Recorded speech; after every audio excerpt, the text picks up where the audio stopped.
Hello Zimbabwe, welcome to Dziva Guru Pyramidic Priesthood Temple Institute of Zimbabwe, Matangwe Consortium. Matangwe yakuita unveil zvikuwa mushure mekukomberwa kwemiteuro.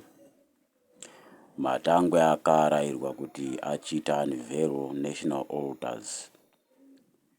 Saka before unveiling national altars tinotanga nekuita unveil yatinoti munhu mutapa vortex, kuti tichirumura our presidium from presidium vortex to munhu mutapa vortex through metatronic frequency of metatrons vanyai.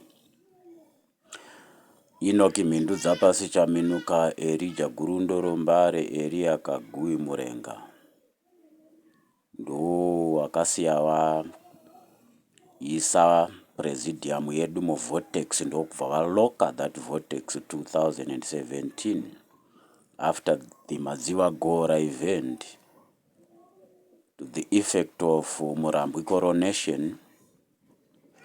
Pane ndimi ya Inoki yatakanzwa kuburikidza nababa wimbo Professor Magnesta Mukuta. Saka presidium yedu ichiiswa mu presidium vortex yakanzi inofanira kuchengerwa mu that presidium vortex for one prophetic week. Kureva kuti from 2017 zvatapuwa Murambwe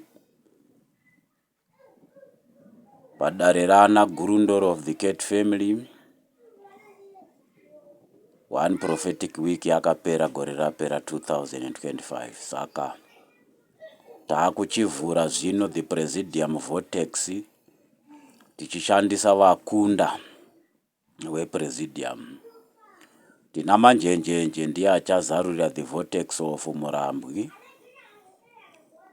Tina Sokostina soko yakare achazarura vortex of Mukanya, Dr. Constantino Guve Chiwenga. Murambwe ndi HHE Dr. E.D. Mnangagwa. Then Mafuyana achazarura vortex of Mutwakazi. Inova ndo iri pa portal yedu inotipinza apa munhu mutapa vortex mu office ma General Mohadi. Saka vakunda vazarura ma vortexes tinobva tachengura the presidium from the presidium vortex to the Metatron vortex yevanyai vanonzi vanyai vedenga. Inoki munyai waMhindu Dzapasi Chaminuka, Elijah munyai waGurundoro Mbare, Elia munyai waKagui Murenga. That vortex inobva yatibatsira kuita inonzi scepter alignment. Tine scepter yamwene vazo Mukwati of Mukwati progeniture, tine scepter the Gurundoros. Kureva kuti this is our cat family.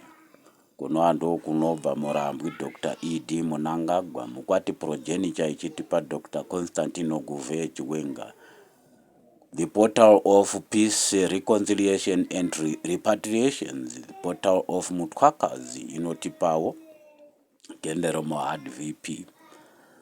Zoreva kuti the presidium ichibva mu presidium vortex inenge yapromotwa from presidium leadership to munhu mutapa rulership. Kureva kuti vatungamiri vedu Murambwe, Mukanya na General Mohadi vanobva vaelevetwa vobva vaitwa vatongi kureva kuti sevatongi wakukwanisa kudriver the special purpose vehicle of Peace, Reconciliation and Repatriation Commission, kureva kuti Elijah septa yake muofisi ma Dr. Constantino Guvea Chiwenga, Elia septa yake muofisi ma Kenero Mohadi, Enoch septa yake muofisi ma Dr. E.D. Mnangagwa. These scepters as coordinated by Metatronic convener Enoch, Elijah na Elia wanoenda kunoita repatriate vana vakasara kuhondo through the shrine of Mutasa dynasty yemwana vashe Mutasa anonzi Chimonyo kuchimoyo. From there vanonoita repatriate machimurenga deities Chingaira Makoni Chinengundu Mashaya Mombe Mbuya Nehanda Murenga. Then after that taakubata seta parameters emwene Mutapa kingdom, kureva kuti tinenge taane vatongi vevatungamiri nevatongi vevatongi. Vatongi vevatongi ndevana mwene Mutapa vanonzi matriumvirates. Vatongi vevatungamiri ndo vana munhu Mutapa. Vatungamiri vedu vanenge vaakuti Kenero Mohadi anoinvita the institution of Elia through Edwin Tsangirai. Dr. Constantino Guvea Chiwenga anoinvita Advocate Nelson Chamisa through the institution of Elijah. Then Dr. E.D. Mnangagwa anoinvita Makombe Mudawanu through the institution of Enoch. Zoreva tinenge taane leadership yedu inenge yaakushanda nevatongi. Vatongi vedu vari vanomwe voshandavo naana mwene Mutapa, varidzi vemacardinal birds, vatapi vemacardinal birds, the celestial bird Ngoni of the Nguni people, and the spiritual bird Gambiza of the Signoro, progenitor of our Christian dead Tenth Ginazio. Saka ndo basa raakuda kuitwa hama dzangu. Taakumirira mwanasikana wa Murambwi Dr. E.D. Mnangagwa akasanangurwa akaendeswa kuBritain for impartation partaking royalty.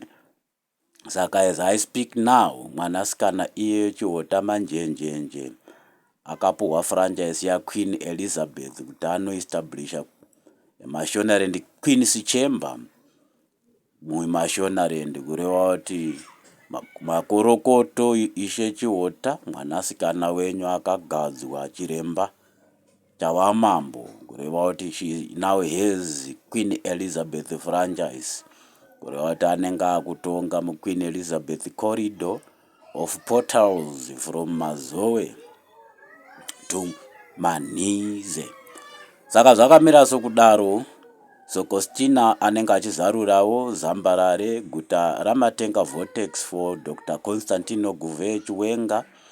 Kuzioniwo tinenge taakuzarura kingship priesthood portal inenge ichiti yapinza matriumvirates munochingurwa Murambwi nemwanasikana wake with using Queen Elizabeth franchise as Queen of Mashonaland.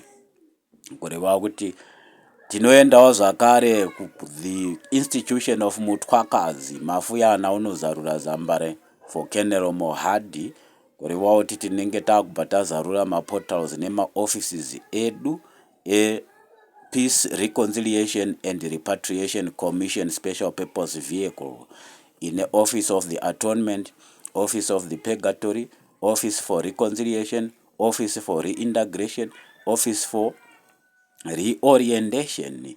Kureva kuti ndo maoffices edu mashanu ekusanganisira office yerepatriation yatichashandisa to repatriate our fallen and heroes and heroines from the shrine of Chimonyo vortex under Mutasa dynasty. Saka ndo mamiriro akangoita nyaya dzedu hama dzangu mushure mekunga one prophetic week yakwana gore ra 2025 taakuchiburitsa our presidium from the presidium vortex tichishanda nemametatrons from the metatronic vortex of Wanyai, then tobva tapinza our leadership the vortex of Munhu Mutapa. Once in vortex of Munhu Mutapa, they will be promoted from the leadership to the rulership. Havasisiri vatungamiri vavatongi. Vatungamiri vedu vanenge vakusarudzwa muma-Christian grids per constituency, kureva kuti tinenge takusarudza ma-members of parliament. Then senatorial mandate is not public mandate, it's institutional mandate, kureva kuti musenate munhu anenge achipinda neinstitution yake identified with the provincial and district deities. Tatenda hangu hama dzangu, ndine muprofita westate of Metatrons, ndinonzi Jeremiah.